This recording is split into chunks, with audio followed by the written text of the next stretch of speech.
Welcome, guys. Welcome to the Bukurus. Today I'm here with Kimo. Here with my wife today. She guys busy, she's doing many things today. And so, Kimo, welcome to the channel. Really appreciate you making time for us today. Just want to introduce yourself. I'm Kimo Jame. Uh, Born and raised in the UK. I'm now living here in Lusaka, Zambia. Cool. Thank you, man. Thank you for that. So we're here today, and I just want to find out what made you come to Zambia from the UK. A few things. I think when COVID hit, time to, like everybody, had to think about your life and can I do? I was probably just mid 40s at the time, so I sort of said to myself, "Can I do what I'm doing for the rest of my life?" And I said, "No." So I changed it all up and thought we had a company that I invested in that was in Zambia. So I'd been here a couple of times on holiday, and I thought, let me come and help the business out, and see if I can live there and live in a different country before I hit the right old retirement age and retired from what I was doing and came and done this, which has been fun and madness all the time since I've done it, really and truly. Wow, that's amazing. Did you visit here a few times before, or did you make the move and you just So hit the ground literally running? just in January before COVID properly hit, I came here for just over a month. Okay. Or about a month. So it was about a month, and then I came back 2 years ago, I think, or just over 2 years ago. Time goes so quick. I stayed for about 6 months. Yeah. And I've travelled from Lusaka up to Kenya. Took about a month, and by road, so we stayed in Tanzania, bit of Kenya, saw a good bit of Africa. Okay. Was there when you were moving here, did you know like, hey, Zambia, or did you think about other countries before coming here? No, my first sort of part into sub-Saharan Africa, which is, I hate that word, but I'm just going to say it anyway, so everybody knows, was Gambia, which I went, I think, 2015, 2016, bought some land there and thought I was going to stay there. But when I came to Zambia for the first time, I've loved the transition between not going back too far and what we've got in the UK. The comparison here and the opportunities were here for me better. The only thing I suppose Gambia has over Zambia for me is a beach. I suppose that's the only thing. So other than that, it's a nice place to be. That was my and I'd invested in a company here. So that was one of the reasons I didn't know anything about Zambia before I actually came to Zambia. It's just let's go and see. Came here and just loved it, and it was like, this is where I'm gonna be, and you stayed here. It took a bit. Yeah, I think I wanted to be in Africa anyway. Okay. But as I said, our first venture was to Gambia. Then coming to here was, for me, it was a better. It felt Gambia was nice, and I thought I was going to be there. But when I came here, I was like, nah, I'm going to come here. Like as a company really set up, let me just go and try and do my thing. All my life I've been, hustling here and there. So, apart from working, but, like, I think this is where it gives me the chance to do that. Maybe I should have done it 20 years ago, but hey, I'm here now. Hey, it's better late than never, I guess, right? Yeah. And so I want to ask about just the quality of life between the UK and here in Africa and Zambia. All right. So what? Yeah, go ahead. I'm just wondering. I would say so. I don't know if I'm allowed to say the date, but it's November, right? Yes. Yes. End of November. Yeah. All warm. I'm in a short sleeve, and I'm probably feeling hot. And most of the time I'd rather be half naked. Yeah. But it's the quality of life is really good because the life I was living in the UK was. Don't get me wrong, I was living a nice life, earning good money. But the work in life was work and playtime. I used to work hard and play hard. So I don't even, when I think back now, I sometimes say to myself, I don't know how I did it in the UK for such a long time. But I suppose once you're there and you're doing it, you just get used to it. Here, I do what I want at any time I want to do it. And, there's no forcing or no one telling me not telling me, but I need to do a 9 to 5 or anything like that. And I live on a lot less money than I ever did in the UK. So I think that's one of the big things for me is that giving up what I did in the UK was like, people might have said, or friends or family might say, "What, are you crazy?" But yeah, the quality of life is for me is a lot better, a lot less stress. Although there is challenges here, definitely big challenges here. But the sunshine alone, the environment I'm in, and I think we're not going into it too hard. That's the difference between black and white. We don't here. It's not like there's black. It's not. We're not thinking about that type. You're just a person here. You just live your life, and and I'm surrounded by people who look like me, which is I think that's a great thing for me anyway. Absolutely. And even for me, I mean, growing up in Canada, I grew up there since I was 2 years old, and never once did I ever felt like I was at home. And the moment that I came into this country, into Zambia, I felt home instantly. And like you said, you're just a person. They're just people here, right? It's not either you're black, you're white, you're Arab, you're this. No. And that right there just, definitely brings me some of the joy. So I could definitely relate to you when you say these things, because I made that decision of coming here into the continent and being like, what is it that we can do here? Because I also see the opportunities here. And that's why obviously I came here as well. Do you want to speak to us about some of the things? I know that we had spoken and you spoke about apartments that you got going on here. What are some of the apartments that you're tell us a little bit more about those. So yeah, when we talk about opportunities, so I've been living here for the past just over 18 months now, and when I come here, I think we maybe had 4, maybe 5 apartments. That time, from about July last year, we've now grown to having I think maybe 14 apartments now, or 12 apartments, a couple of bigger places which are 3-4 bedroom houses.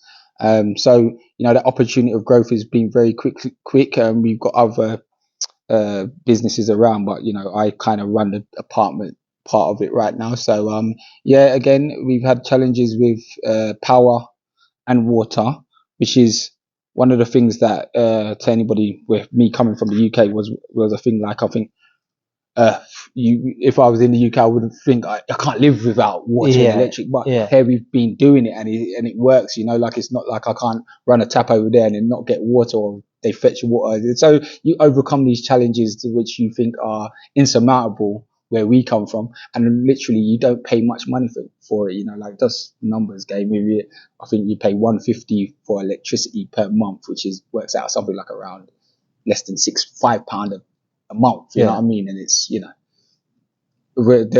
a massive difference for me is like when the night turns to night, I go to bed and go to sleep, you know what I mean? So I'm getting like 8 to 10 hours sleep every day, and sometimes I feel like I want a nap in the day as well. So you know what I mean? Again, the quality of life, there's no way I was living like that in the UK, and I know it's getting really hot now. This sun is going crazy. We're gonna have to pause this right now because it's going crazy. No way.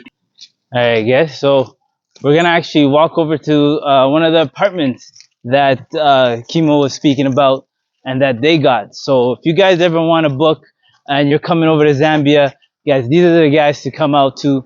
They got the perfect apartments, fairly furnished. So we're gonna go out and show you guys those apartments over there. How far is the apartments? Just here. Just the next road. Okay, cool. So you guys, your apartments, you said how many apartments do you have? I think we've got about 14 now. 14 apartments. 2 houses and 12 apartments, as I should say, yeah. And they're all close to each other? All within this housing area, Salama Park, which has got 2 malls attached, one down at Twin Palms, and we also got Ibex Hub just around the corner. So, and they've got shops and supermarkets, dry cleaners, everything you might want. Yeah, it's unreal. Like cake shops. You've even got a couple of nightclubs. You know what I mean? So everything's within walking distance of 15 minutes max. So we've got everything here. You don't have to leave for much, This is a prime area. Like, the roads on this street is amazing, and like you said, the malls that they got nearby. This is great area you guys got over here. And the fun fact about this area is that 10 years ago there's probably just farmland here. Is that about right? I heard one guy owned this whole thing. This whole part. Well, I don't know. That's what I heard. And so I heard one guy owned all this part, and that's just crazy to me, because those are some things that are just like in Africa. It's possible. You could own hectares of land, acres of land, whatever you want. And just think that the possibilities you got going on. is amazing. Yeah, well, Africa's a huge place, so you know, like what it looks like on the world map isn't what it actually is. When you know, Zambia itself is what 3 times the size of the UK. So you know, you realise that there's a lot of space here, and a lot. There's, I think the population is 3 times less. There's 60 odd million in the UK and only 20 million people here. So you know, that's crazy when you look at numbers. We've got 2 compounds on this road, Okay. each holding 4 apartments each. So this is one of them, which is number 2 and number 11, but they're all filled up right now. We've got one empty at the moment. So yeah, we'll show you inside. But you know, this is just a normal, and that's one of the things I like about Zambian living as well, is that you can have a compound with, you know, maybe 4 or 6 houses, whatever. You've got bigger compounds that we've seen as well. You know, might have your swimming pool and a nice communal green, and so you can play a football match on or whatever you want to do. Ultimately, my dream would be to have all my family here in maybe a 6-bedroom or 6-house compound, and we just live nice. And if you have your arguments, everyone goes to their own house and just leave it like that, rather than all living in the same house. Living in the same complex. Yeah, that's right. Well, we can still be in the same compound. What a dream that is, man. So this is hopefully This is Open Sesame. That's one of our apartments there. Go through.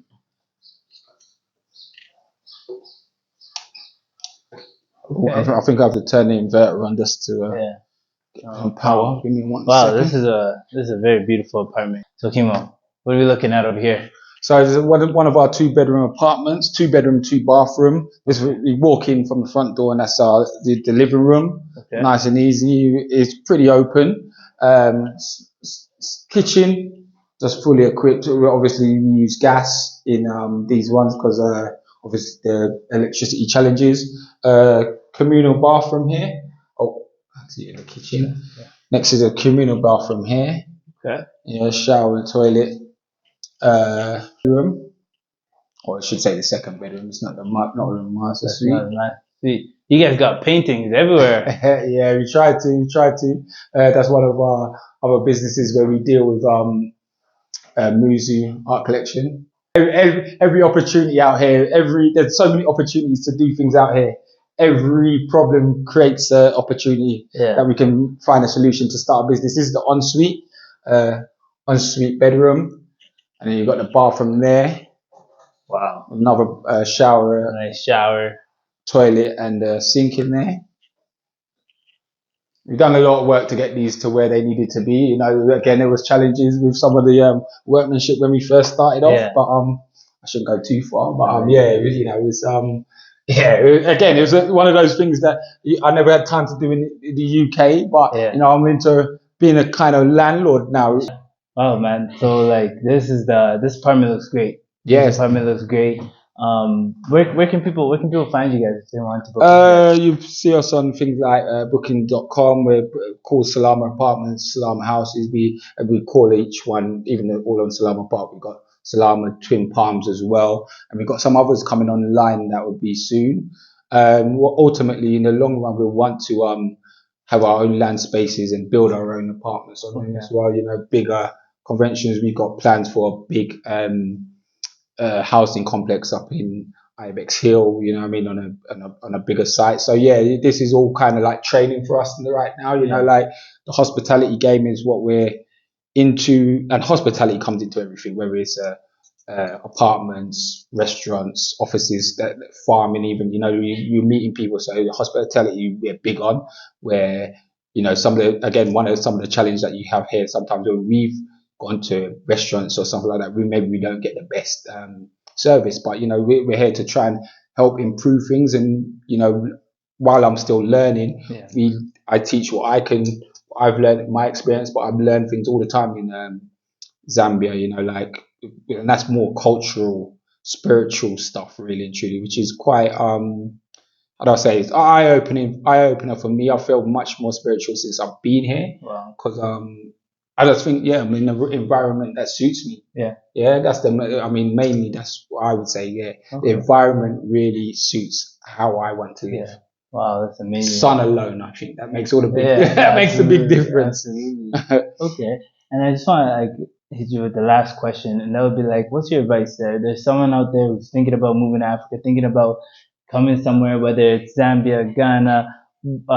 What is your advice to them? What would you tell them? Like, I would say, I think it's based on my personality is like, I've always done things and tried things in life. So I'm like, just come in, like you're not going to do anything if you don't come and try, it's, and it's definitely not for everybody. Definitely. You've got to have a bit of backbone and one of the things I would say is I didn't come here on myself. Okay.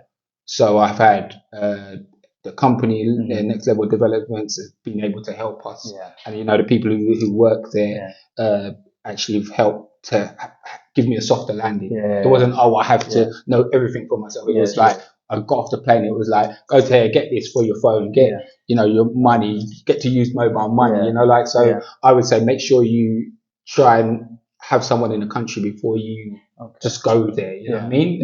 Because we're all, I suppose, this is Africa, and you know, like the lions on the savannah and stuff like that. We're all, it's praying, and I don't want to put it in a horrible way, but as I said, it's great for me because this is where I think I should be living. It's up to me to kind of make things happen. It's not. I'm not going to put it in someone else's hands, and I don't have to work for anybody else. It's just we've come and made things happen. So my advice is, you have to come and try. Maybe come like I did, maybe 1 month, 6 months, and then come to live. You know what I mean? It's up to you. Start with where you know somebody. If you have family members, if you have friends, start with there, and that will definitely help you guys get started, because that's the same situation for me. I had my aunt when I came here, and she helped me kind of understand Zambia and where to go, and kind of similar what to do with your SIM cards and everything. So it'll be great to just start. If you have anybody, if you don't have anybody, then that's going to require you to do the research that you need for you to be here. But it's definitely, like you said, you have to just jump and take that risk. If that's something that you've been thinking about, try a month, try 2 months, try 3 weeks, whatever it is. So guys, thank you guys for tuning in today for the Bukurus. Thank you, Kimo. Really appreciate it for making time for us. No problem, bro. And that's awesome. Cool, Take care, man. See you guys.